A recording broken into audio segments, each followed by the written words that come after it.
Secretary of State Michael Watson is urging the legislature to pass campaign finance reform. Watson says it's about transparency and accountability for candidates and office holders. Secretary Watson joins us from his office in Jackson to tell us about this effort.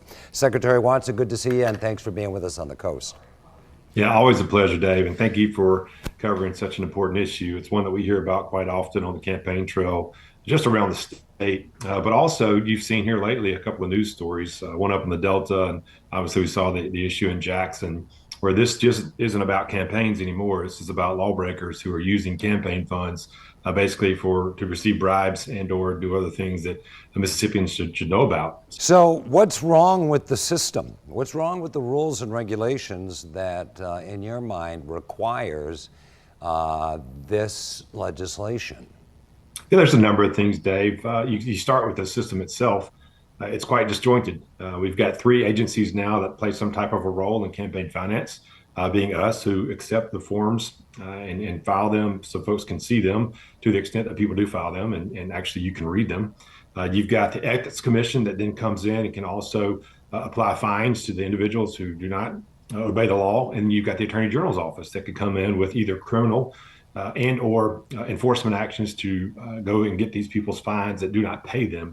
This system would go from dog catchers, people love to say, up to governor. Every single individual in Mississippi who ran a campaign would have to file their reports on this system.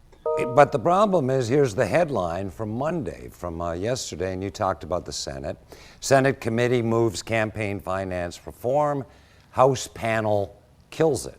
This happened on the same day. So what's happening between the two chambers, and do you expect that ultimately they're going to work it out in the legislature?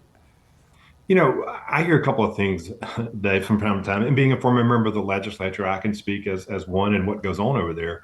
Sometimes folks just don't like people to know where their money's coming from. I think that plays an issue. Interestingly enough, we've had a lot of House members call us and say, "Hey, we're getting these mass text messages. Are these folks registered with your office?"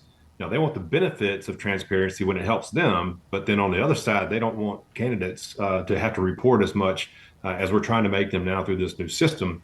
I find that to be quite hypocritical. So my hope is that we can continue to move this forward again, brings clarity to the system, makes it more efficient and effective, includes more penalties, more clear penalties. They have to get a bank account. There's so many things that are in here that Mississippians would love to know to make sure that they can hold their elected officials accountable.